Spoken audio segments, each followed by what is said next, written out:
जय श्री राम दोस्तों। आज मैं आपको बताने वाली हूँ कि आप परमा एकादशी के दिन तुलसी के नीचे यह एक चीज रख देना, आपकी जिंदगी बदल जाएगी। जो आपकी इच्छा होगी वो आपकी इच्छा पूरी हो जाएगी दोस्तों। बस आपको एक विशेष काम करना है। बस आपको परमा एकादशी के दिन तुलसी के नीचे यह एक चीज रख देनी है। जो चाहते हैं वही आपको प्राप्त होगा। दुनिया की धन दौलत भी चाहिए तो दुनिया की धन दौलत भी आपको प्राप्त होने वाली है। देखिए, अधिक मास का महीना चल रहा है, ऐसे में परमा एकादशी का व्रत रखा जाएगा। आप सभी को इस दिन यह विशेष उपाय अवश्य करना है। इस दिन व्रत रखने से व्यक्ति की मनवांछित इच्छाएं तो पूर्ण होती हैं, साथ ही साथ घर की गरीबी दूर होती है, माँ लक्ष्मी का आशीर्वाद बना रहता है। भगवान विष्णु को समर्पित होती है यह एकादशी और 12 अगस्त शनिवार को इस एकादशी का व्रत रखा जाएगा। और इस समय अधिक मास चल रहा है, यानी कि 12 अगस्त को अधिक मास की दूसरी एकादशी, जिसे हम कमला एकादशी या पुरुषोत्तमी एकादशी या परमा एकादशी के नाम से जानते हैं। इस दिन भगवान श्री हरि की पूजा करने से दुर्लभ सिद्धियां प्राप्त होती हैं। इस व्रत को करने से भगवान विष्णु प्रसन्न होते हैं। परमा एकादशी का फल अश्वमेघ यज्ञ के समान बताया गया है। देखिए, हिंदू पंचांग के अनुसार अधिक मास के कृष्ण पक्ष की एकादशी तिथि 11 अगस्त को शुक्रवार के दिन सुबह 5:06 से प्रारंभ होगी और 12 अगस्त को सुबह 6:31 पे समाप्त होगी। यानी कि आप इस एकादशी के दिन जो एकादशी का मुहूर्त है, एकादशी का समय है, उसे अच्छे से नोट कर लें। देखिए, 12 अगस्त को परमा एकादशी पूजन का सबसे ज्यादा उत्तम संयोग बन रहा है। ये सबसे ज्यादा उत्तम समय है और इस दिन आपको सुबह 7:28 से लेकर सुबह 9:07 तक पूजा कर लेनी है। देखिए दोस्तों, परमा एकादशी का व्रत का जो पारण है वो 13 अगस्त रविवार को किया जाएगा। व्रत का पारण जो किया जाएगा वह सुबह 5:49 से सुबह 8:19 तक रहेगा। ऐसे में आप अपना व्रत खोल सकते हैं। देखिए, एकादशी का हमारे शास्त्रों में सबसे ज्यादा महत्व होता है। शास्त्रों के अनुसार अधिक मास की परमा एकादशी का व्रत करने से भगवान विष्णु की कृपा प्राप्त होती है। श्री हरि की कृपा से जीवन में सुख समृद्धि की प्राप्ति होती है और एकादशी व्रत को कठिन व्रतों में से एक व्रत माना जाता है। कहते हैं कई लोग इस व्रत को निर्जला भी रखते हैं। अगर निर्जला रखते हैं तो भगवान श्री हरि अत्यधिक प्रसन्न होते हैं। देखिए, एकादशी का व्रत एक तरफ और दुनिया के पूजा पाठ एक तरफ। सारे के सारे पूजा पाठ कभी भी एकादशी व्रत की महिमा का वर्णन नहीं कर सकते, ना ही बराबरी कर सकते हैं।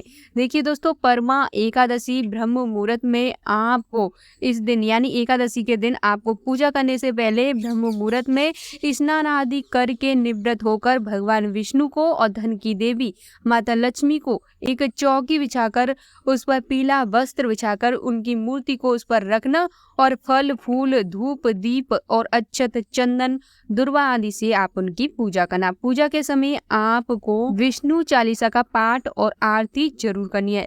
इसके बाद दिन भर निर्जला उपवास रखें और संध्या के समय आपको आरती करके फलों का सेवन करना है। अगले दिन यानी कि द्वादशी दिन आपको पूजा करने के बाद, आपको दान पुण्य करने के बाद, ब्राह्मणों को भोजन कराने के बाद इस व्रत का पारण सही मुहूर्त में खोल लेना है। दोस्तों, ये तो था एकादशी के व्रत का जो मुहूर्त है, जो समय है वो क्या है। अब मैं आपको बताने वाली हूँ कि एकादशी के दिन आपको क्या क्या करना चाहिए। एकादशी के दिन भगवान शिव के मंदिर जाकर एक पीली कनेर का पुष्प समर्पित करके आना। इससे आपको भगवान शिव का आशीर्वाद प्राप्त होगा और आपकी इच्छाएं पूर्ण हो जाएंगी। साथ ही साथ दोस्तों, एकादशी के दिन तुलसी में जल नहीं दिया जाता है, ना ही तुलसी के पत्रों को छुआ जाता है, यानी कि आप तुलसी से स्पर्श नहीं कर सकते हैं। तो ऐसे में आपको तुलसी के नीचे ऐसी कौन सी चीज रखनी है जिससे आपके घर की गरीबी दूर होगी और आपकी जो इच्छाएं हैं वे पूरी हो जाएंगी। देखिए, ऐसा कहा जाता है कि एकादशी के दिन जो तुलसी होती हैं वो भगवान विष्णु के लिए व्रत करती हैं, इसलिए उनको छुआ नहीं जाता है, इसलिए उनमें जल नहीं दिया जाता है। तो ऐसी गलती आपको नहीं करनी है। देखिए, एकादशी के दिन आप जब भगवान विष्णु की पूजा करें। देखिए आप व्रत रहे या ना रहे पर भगवान विष्णु की पूजा एकादशी के दिन जरूर करना, क्योंकि इससे भी आपको अनंत फलों की प्राप्ति होती है और भगवान विष्णु का आशीर्वाद प्राप्त होता है। हो सके व्रत ना रह पाए तो आप व्रत के नियमों का पालन अवश्य करें। एकादशी के दिन भगवान विष्णु को जो भोग है उसमें आपको तुलसी के पत्तों का जरूर शामिल करना है, यानी तुलसी के पत्तों को शामिल कर उनसे ही भोग लगाना है, क्योंकि भगवान विष्णु बिना तुलसी पत्र के भोग स्वीकार नहीं करते हैं। और ये तुलसी के पत्र आपको एकादशी से एक दिन पहले ही तोड़कर रख लेने हैं। और हो सके तो तुलसी के पत्तों की एक लाल रंग के धागे में माला बनाकर भगवान विष्णु को समर्पित करें, यानी उनको पहना। इससे आपकी इच्छाएं पूर्ण होती हैं और जीवन में आने वाली बाधाएं दूर होती हैं। देखिए आपको तुलसी के नीचे इस दिन क्या रखना है, तो ध्यान से सुनना, नोट करना आप इन बातों को जो मैं आपको बताने वाली हूँ, क्योंकि ये जो उपाय है ये आपको केवल 3 वर्ष बाद देखने को मिलेगा। यानी कि ये जो एकादशी है ये केवल 3 वर्ष बाद ही आती है, क्योंकि साल में 24 एकादशियां होती हैं और जब अधिक मास का समय होता है तो उस समय 26 एकादशियां होती हैं। तो ऐसे में परमा एकादशी जो है आपको 3 वर्ष के बाद ही देखने को मिलेगी। और इस बार का जो संयोग है, यानी कि सावन के महीने में ही अधिक मास का होना बहुत ही अद्भुत संयोग के साथ आया है। ऐसे में इस उपाय को अवश्य करें। अब आपको करना क्या है, आपको एक मिट्टी का दीपक लेना है। ध्यान रहे, आपको एक मिट्टी का दीपक लेना है और उसमें गाय का घी आपको भर देना है और रुई की लंबी बाती आपको इसमें प्रयोग करनी है। और फिर इसके बाद इस दीपक में सफेद तिल आपको एक चुटकी डाल देनी है और भगवान विष्णु का नाम लेना है और माता लक्ष्मी का नाम लेना है और इस दीपक को तुलसी के जो क्यारा होता है उसके पास में जला देना है।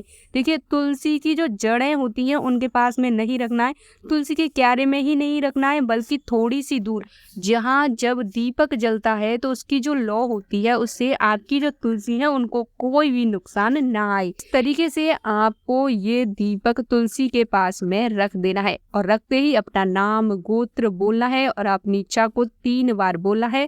भगवान विष्णु का नाम लेकर, माँ लक्ष्मी का नाम लेकर उनसे प्रार्थना करना कि आपकी वो इच्छा पूर्ण हो जाए और आपकी वो इच्छा देखते देखते पूर्ण हो जाएगी। बस एक बार करके देखना, 3 वर्ष के अंदर ये जो उपाय आपको क्या देगा इसकी कल्पना आप स्वयं नहीं कर सकते हैं। बस आप सभी को ये उपाय कर लेना है।